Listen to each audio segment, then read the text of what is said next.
É isso aí, sejam todos bem-vindos a mais um vídeo do canal com mais informações do Palmeiras, né? E tudo ainda sobre as polêmicas, e teve afastamento de árbitro, né? Depois do jogo do Palmeiras contra o Sport, né? Por causa do pênalti marcado em cima do Veiga. Nós vamos conferir tudo sobre esses afastamentos e muito mais com os nossos amigos do Jogo Aberto. Então já se inscreve no canal e deixa seu like para ficar por dentro de todas as notícias do Palmeiras que saem aqui no nosso canal. E sem mais delongas, vamos ao vídeo, bora lá. Coisa boa quando comentaristas estão estudando, se aprimorando, não é? Porque o Ronaldão trouxe aqui uma estatística de quantos pênaltis o Palmeiras teve nos últimos jogos, hein, Rona? Foram 6 jogos, 5 pênaltis. Meu Deus! Que coisa, tudo isso, Ronaldão. Tudo então a gente isso. vai entender essa história, mas entender também o Palmeiras se preparando para jogar contra o Cerro Porteño pela Libertadores. Cuidado que é pênalti, hein? Isso é ridículo. Um dos ditados mais antigos do futebol diz que pênalti é tão importante que deveria ser batido pelo presidente do clube. Nós não colocamos o vídeo da presidente Leila Pereira por acaso. O Palmeiras que ela comanda está na boca do povo, entre outros motivos, pelo número elevado de pênaltis que teve a favor recentemente. 5 nos últimos 6 jogos, 4 nas últimas 4 partidas. Dados que talvez passassem batidos, não fossem 2 marcações que estão dando muito o que falar. A primeira na semifinal do Paulista, pênalti de Arboleda em Vitor Roque. A segunda, penalidade máxima de Matheus Alexandre em Rafael Veiga domingo passado no jogo entre o Verdão e o Sport. O gol é muito grande. Como é que pode perder pênalti? Nestes 2 jogos, nem Rafael Veiga contra o São Paulo, muito menos Piquerez diante do Sport, decepcionaram a presidente. Mas para quem levou os gols, bateu aquele inconformismo. Começamos com os tricolores. Com todo respeito ao juiz, o juiz tinha que haver ido ao VAR. O que pega é que o São Paulo tá fora, né? Por causa de um erro.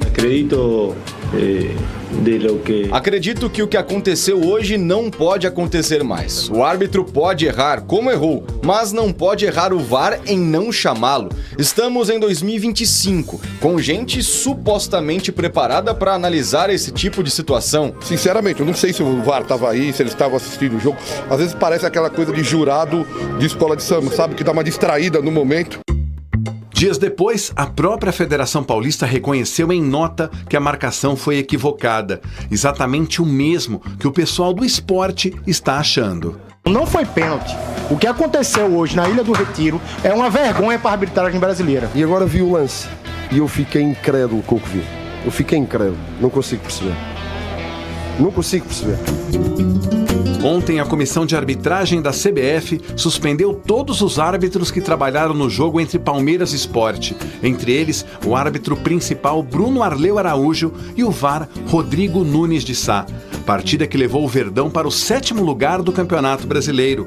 Enquanto o clube comemora o fato de Paulinho ter iniciado a transição física, o foco passa a ser Libertadores. Amanhã tem o Cerro Porteño no Allianz, com o retorno de Richard Rios. Quero falar mais sobre as punições aplicadas pela CBF, a arbitragem, ainda é assunto para torcedores brasileiros. Antes de falarmos de Corinthians, Sul-Americana, Libertadores também, quero abordar aqui no debate a questão dos árbitros afastados pela CBF. É uma punição positiva? Era o caminho certo? Você gostou? Discordou, Sgarbi? Pra mim, o Bruno Arleu de Araújo, de Sport Palmeiras, é tão recorrente que alguma coisa tem que acontecer. São erros, assim, inacreditáveis. Se eu não me engano, foi ano passado ou ano retrasado. Teve um Santos e Goiás, um lance bizarro que ele deu um pênalti ali também. 4-3 acabou o jogo com esse pênalti. Exatamente. Assim, é um cara que erra muito, e ele erra com convicção. Aí que tá o problema. O Marcelo Dinho Henrique, do Inter e Cruzeiro, pra mim, pra mim, ele ser punido dessa forma, não foi uma unanimidade aqui. Entre as pessoas. Não foi um lance, pra mim, interpretativo ali, de que, ele poderia muito bem ter dado a falta ali, eu não teria dado, assim como o doutor falou ontem, o cartão vermelho, só que punir o cara, afastando o cara, eu não concordo, a dele eu não concordo, Bruno Arleu, pra mim, meu Deus do céu, não dá. Olha só, o árbitro Bruno Arleu de Araújo, citado pelo Sgarbi, do Rio de Janeiro, afastado, o árbitro que comandava o VAR, o Rodrigo, na verdade é o Rodrigo Figueiredo não, aqui, depois é ele, a gente vai mostrar o Rodrigo Nunes de Sá, que era o do VAR. Esse sim também teve o mesmo entendimento do Bruno Arleu. E aí o restante também. O assistente, mais um assistente, quarto árbitro e mais outro também componente do VAR, que é o Diogo Carvalho da Silva. Toda essa equipe aqui está afastada pela CBF. Não sei se é reciclagem ainda o termo utilizado, Chico, mas eles vão passar agora por treinamentos, vão ter um acompanhamento de perto. Aí no jogo Internacional e Cruzeiro, o Marcelo de Lima Henrique foi afastado também. A Daiane Muniz, que direcionava, pelo menos dirigia o VAR também. E aí o restante da equipe, assistentes, quarto árbitro e a Amanda Matias, também de São Paulo, que estava ali no VAR. Chico Garcia, é suficiente isso? É um bom princípio? Teremos alguma efetividade ou não a partir dessas medidas? E o Daronco? Pois é, eu vou cuidar das palavras aqui, porque isso aí me revolta num grau. No ano passado, a primeira rodada, ela teve 3 árbitros afastados, na primeira rodada, no ano passado. Árbitros que voltaram depois e os erros continuaram ao longo do campeonato e a gente não viu afastamentos. Então eu fico me perguntando qual é o critério. Nesse ano, na segunda rodada, a gente teve o afastamento de 2 equipes, ou seja, teve lances ali em que era do árbitro. Mas aí o assistente foi no bolo, o quarto árbitro, o VAR, foi todo mundo. Sendo que foi uma das rodadas em que a gente teve problemas em quase todos os jogos. Mas parece que eles sortearam assim. Então, só me leva a crer que são cartas marcadas. Porque não tem credibilidade, não tem critério esse afastamento. Depois você, publicizando isso, expõe os caras, coloca os caras na fogueira, frita todo mundo e deixa como os árbitros para a rodada seguinte.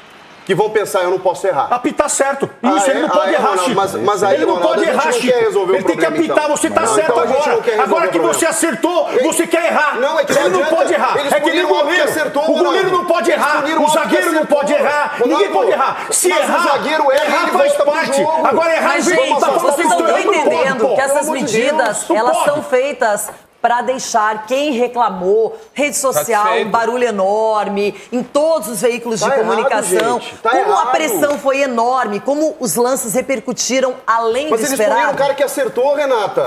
E o cara e o Daronco que errou, eles não puniram. O Daronco tá escapando porque os caras não querem mais punir, eles cansaram de punir. O Marcelo e a Daiane acertaram, pelo menos na minha opinião. De qualquer forma, é um lance fino. Aí você frita um cara que apitou em campo e, na minha opinião, uma falta. Depois a gente pode discutir cartão ou não, mas o que é isso, gente? A gente quer resolver o problema? Porque o zagueiro, o atacante que é, no outro jogo, eles estão lá. Hoje não, vai afastar todo mundo. Depende. Hoje vai afastar todo mundo. Vai pro banco. Vai pro banco, irmão. Não é o certo. A gente não quer resolver o problema. Não pode errar. A gente não quer. A gente quer que o amiguinho que erra contra o nosso time, ele se dane. E o que acerta contra o nosso time é azar. Não. É isso que a gente quer. A CBF deu uma grande satisfação à sociedade. Só isso, só mais nada. O que repercutiu... É simples, quem repercutiu na imprensa, pega lá, tinha um presidente da CBF, falou, sai em tal programa, esquece, aí ferrou. Quando sai nos outros, tá tudo bem. Mas aqui, ó, deu uma satisfação à sociedade, deu uma satisfação aos clubes que votaram no presidente, só isso. Eu concordo com o Chico, sim. Não é feito algo para melhorar, a punição ela tem que vir. Mas tem árbitro que foi punido que não era para ser punido. Entendeu? Pode ter errado, exagerado no cartão, ok, isso é uma questão. Mas erros absurdos. O juiz que deu um pênalti de cabeça. A bola bateu na cabeça do cara e ele deu um pênalti. Geladeira também. Entendeu? Geladeira também. Agora, o que o Daronco fez, não o Daronco, a arbitragem toda, o VAR... Isso que eu falei pro Ronaldo, explica exatamente qual é o erro, né? O erro é o quarto gol. O quarto gol é o maior escândalo que o Corinthians ganhou. Mas o maior escândalo dessa rodada é o quarto gol do Corinthians. Porque a bola não vai pro Yuri. E a bola vem do defensor. E o Yuri volta pro campo de defesa. E os caras conseguem anular um gol inacreditável. O Daronco tá apitando. E que amanhã... E o Alonso também. E quem é punido com isso? O clube. Por quê? Todos os clubes vão ser punidos com erro de arbitragem. Porque vai chegar no fim do campeonato, nossa, faltou um gol para eu estar numa Libertadores, numa pré-Libertadores. Faltou um gol. E a entrada no Memphis, que tirou ele do jogo de hoje. E a entrada no Memphis, que tirou ele do jogo de hoje. A arbitragem do Daronco. Esse está mantido. Tá tudo certo. Marco, quero que você também se manifeste aqui. Renata, olha só, interessante que quem se representou na CBF, provavelmente, fez as punições aos árbitros. Foi atendido. Foi atendido. Quem não se representou, não foi atendido. Aí eu não sei se houve ou não, mas a arbitragem do Ramon Abate foi muito pior, mas muito pior que as outras. E ele está preservado. O cartão que o Ferreirinha tomou porque foi empurrado, e não teve nenhuma razão. A expulsão do Caleri muito questionável. enfim, e outras coisas que aconteceram naquele jogo lá que a gente percebeu. E tá tudo certo. Cadê a punição para o Ramon Abate? Não houve. E o Marcelo Lima Henrique fez uma arbitragem boa, muito boa. Esse lance absolutamente interpretativo, na minha opinião, foi falta, o cartão ou não, é muito discutível e foi afastado um árbitro raiz, que é corajoso, que apita o que vê, que não ficou nas costas do VAR, que não fica nas costas do VAR, ele é punido. Eu acho injusta a punição. Quem? O Marcelo de Lima? Esse Marcelo de Lima Henrique? Tô chamando ele de pinguim, tanto que ele fica na geladeira. Mas, então, esse cara só erra, velho. Não é verdade. O apelido dele tá arbitragem é pinguim. O cara tá 30 anos. Sabe o que eu acho? É que assim, ó, eu não gosto de generalizar, sair falando, todo mundo na arbitragem. Não, erra por quê? Quais lances você lembra? Agora, é isso, as pessoas às vezes, a gente fala tanto aqui, só que na próxima semana ninguém nem lembra do que aconteceu na outra, já vai pra próxima. Então tá na hora também da gente melhorar o nosso entendimento de arbitragem, da gente estudar mais a regra. Exatamente. Quantas vezes aqui no programa eu digo, gente, parem de falar, o juiz não chamou o VAR, mas o juiz não chama o VAR. Quem solicita uma revisão é o VAR. Claro. E eu vi isso em algumas manifestações de clubes agora, ontem, não dizendo, o juiz deveria ter chamado o VAR. Não. O juiz não chama o VAR, tem protocolo. Então, vamos tentar entender a regra, batalhar por uma regra melhor, por um entendimento melhor. Eu não quero passar a mão na cabeça de árbitro, porque isso sempre é um problema. Sim. Só que não dá pra sair generalizando e falando de todo mundo toda hora, de qualquer jeito. E é curioso uma coisa, né, Ulisses, né, porque os presidentes agora estão reclamando. As pessoas estão reclamando. Cara, vocês há 2 semanas, tem que bater nessa tecla. Aclamaram o Edinaldo Rodrigues, que é o grande responsável, claro, por também comandar a arbitragem, no modo geral, no Brasil. Aclamaram o cara para ser presidente da CBF. Então é uma vergonha, cara. Que diz que não tem dinheiro para investir na arbitragem, mas tem uma denúncia aí, gente, na revista Piauí, não vão fazer nada com as benesses, com tudo que está sendo feito. Para isso tem dinheiro. Uma entidade que fatura bilhão anualmente, mas não tem dinheiro para o impedimento semiautomático, para investir na arbitragem. Os árbitros chegam com motorista de aplicativo no estádio, no meio da galera. É esse o tratamento que vocês dão para os árbitros. Aí a gente quer cobrar? Quer cobrar? Eu não vou citar aqui o jogo, mas tem jogo que o árbitro passa no meio da torcida, do clube mandante. É isso. E o clube, a torcida do clube mandante, num tom de brincadeira, mas também, imagina, começa a balançar o carro do árbitro. Então o árbitro não pode errar, tá? Tem muito árbitro ruim, arrogante e o cara que apita o erro com Mas aí tem um outro detalhe, o VAR fica numa salinha fechada, com ar-condicionado. Então o VAR, que é aquele que está lá para corrigir possíveis erros notórios de fato em campo, ele também poderia estar mais bem preparado, mais municiado da regra. E o que disseram na primeira rodada é que havia uma recomendação, o Chico pode confirmar ou não, para que o VAR não interferisse tanto nas decisões do campo, que também respeitasse os lances interpretativos do campo. Mas o VAR tem que trabalhar bem também, não é só o árbitro. Mas para quem que a gente tem que recorrer? Nos estaduais eles pediram interferência máxima, então dependendo de onde você apita, é de um jeito. Isso também está errado. E hoje o comitê consultivo faz tudo videoconferência, né? Então, para quem que a gente tem que recorrer? Quem que é o responsável? Aí que tá. Hoje o ano passado a gente falava no CNM, agora... Hoje o coordenador geral é o Rodrigo Sintra. Só que não é ele o chefe máximo, porque existe um comitê do Nicola Risoli, do Néstor Pitana, do Sandro Merahit. Os caras eles nem comandam aqui, fora do Brasil. Olha o que estão fazendo, olha o que estão fazendo no futebol brasileiro. Os caras, olha só, os caras contratam um comitê, pagam uma grana para os caras, que os caras não vão trabalhar de graça. Ao invés de pegar esse dinheiro, colocar um representante de arbitragem para trabalhar com os árbitros experientes, correto? Aumentar a condição de trabalho, a qualidade de trabalho desses árbitros, que é uma coisa que a gente briga. O futebol é um esporte tão caro, Renata. E o árbitro, ele é um cara que decide no jogo. Então ele tem que ter um valor muito grande também de ganho. Eu vejo assim, uma profissão muito importante. Ele muda um resultado, ele muda um campeonato. Mas o árbitro, ele ganha 7 mil para apitar. É uma porcaria. Isso é muito. Se ele apitar 6 jogos, tá? 6 jogos no mês, ele ganha 30 mil. Nossa, que baita salário. Realmente, pro país, na nossa desigualdade social, é um baita salário. Mas não tem um jogador que ganha menos, eu tô sendo generoso, menos de 100, 150 mil no campo de jogo. E o árbitro não tem que ganhar mais que o jogador, não é isso que eu tô falando. Na Série mas é o show A, né? do milhão. Mas é o show do milhão. Tudo é ganhando 1, 2, 3 milhões e o árbitro ganha o quê? Ganha 7 mil, ele não vai respeitar o jogador, ele não tem preparo. E desse dinheiro que ele ganha, ele tem que bancar, ele tem que pagar imposto, ele tem que bancar a passagem dele, a estadia, o preparador físico, o nutricionista, ele tem que pagar tudo do bolso dele. Chico, não é, Chico. Ah, mas me desculpe, eu converso com os caras têm que pagar tudo do bolso deles. Não. Pelo amor de Deus. Eles têm que pagar transporte, tudo sai do bolso do árbitro. Chico, e olha o valor que eles ganham, quem paga é a CBF. E agora vamos falar uma coisa boa, pelo menos alguma coisa boa. dentro desse tumulto todo, a CBF está promovendo na próxima semana, 2 semanas, uma reciclagem geral para esses árbitros, vão fazer cursos e vão fazer talvez uma tentativa de profissionalização. É o início de uma profissionalização. Isso é bom. É tardio, mas o presidente Edinaldo, faça a profissionalização dos árbitros, faça cursos preparatórios, centro de treinamento para os árbitros. Eu sei que isso está há muito tempo lá na sua gaveta. Põe em prática, presidente. Acho que é mais do que necessário.